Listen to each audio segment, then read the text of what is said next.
मेरे हाथ में इतने सारे सप्लीमेंट्स की बॉटल्स देखकर बहुत से लोगों को ये कंफ्यूजन हो रहा होगा कि आज किस सप्लीमेंट की हम बात करने वाले हैं। तो आज जिस सप्लीमेंट की हम बात करने वाले हैं उसके बिना फैट बर्निंग या मसल ग्रोथ तो एक छोटी सी बात है, हम उसके बिना सर्वाइव ही नहीं कर सकते। तो सबसे पहले इसको हटाते हैं और हम लेकर आते हैं मेन सप्लीमेंट। तो यह है पानी, जल। हमेशा सुना होगा जल ही जीवन है, लेकिन इसकी वैल्यू शायद हम लोग नहीं समझते। मन होता है, ध्यान आता है तो पानी पी लेते हैं, प्यास लगती है तो पानी पी लेते हैं, रात को क्रैम्प आते हैं तो याद आता है यार शायद पानी नहीं पिया होगा। पानी बॉडी में कम होना हमें क्या क्या प्रॉब्लम दे सकता है, आज हम उस पर बात करेंगे।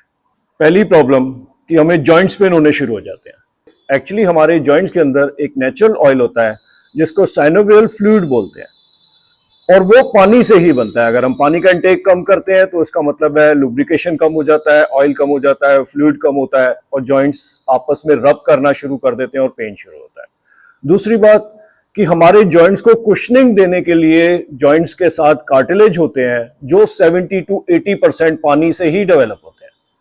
अगर हम पानी कम पिएंगे वो कुशनिंग कम हो जाएगी, हमारे जॉइंट्स आपस में रब करने लग जाएंगे और जॉइंट्स पेन शुरू हो जाएगा। दूसरी प्रॉब्लम, हमारी हार्ट हेल्थ पे इसका फर्क पड़ता है।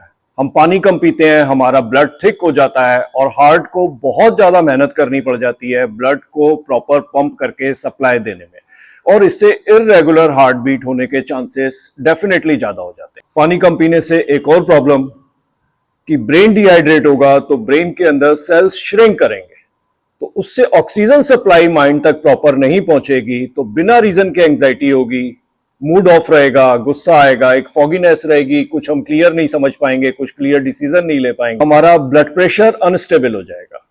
पानी कम होगा, ब्लड थिक होगा तो ब्लड प्रेशर बढ़ जाएगा। पानी की क्वांटिटी ऊपर नीचे अगेन फिर होगी तो ब्लड प्रेशर उससे लो होने के चांसेस भी रहेंगे, और ये अनस्टेबिलिटी हमेशा परेशान करती रहेगी हमको। डिहाइड्रेशन एक और सबसे बड़ा इशू क्रिएट करता है, वो है किडनी का इशू। एक्चुअली किडनी के लिए पानी एक फ्यूल का काम करता है। किडनी का काम होता है हमारी बॉडी से फिल्टर करके टॉक्सिन्स को बाहर थ्रो करना। अगर पानी कम होगा तो किडनी पे लोड ज्यादा रहेगा, इससे स्टोन बनने के चांसेस रहेंगे। प्लस अगर हम पानी कम ही पीते हैं तो किडनी इतना ज्यादा लोड लेती है कि फ्यूचर में चांसेस बनते हैं हमारे कि किडनी फेलियर तक की कंडीशन पे हम आ जाते हैं। पानी कम पीना हमारे मसल एंड मेटाबॉलिज्म पर भी इफेक्ट करता है।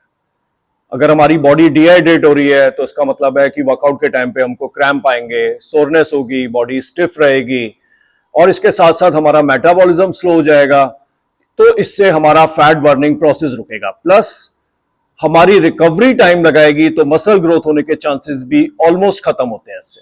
पानी कम पीने से एक और प्रॉब्लम कि पानी हमारी बॉडी का टेम्परेचर नॉर्मल करने में सपोर्ट करता है। पानी हमारी बॉडी के लिए कूलेंट का काम करता है कि हमारी बॉडी का टेम्परेचर नॉर्मल रहे। अगर पानी कम होगा तो बॉडी हीट बाहर नहीं निकाल पाएगी, इस समय डिजीनेस फील होगी, वर्कआउट के टाइम पे कई बार ऐसा फील होगा कि फॉगीनेस हो रही है या ऐसा लगेगा कि हम थोड़ी देर रेस्ट कर लें। पानी कम पीने से एक और प्रॉब्लम वो होती है डाइजेशन एंड स्किन प्रॉब्लम। पानी कम पीना इसका मतलब है कॉन्स्टिपेशन होगा, हमें एसिडिटी होगी। पानी कम पीने से हमारी स्किन से ग्लो चला जाएगा, प्लस रिंकल्स जल्दी आएंगे।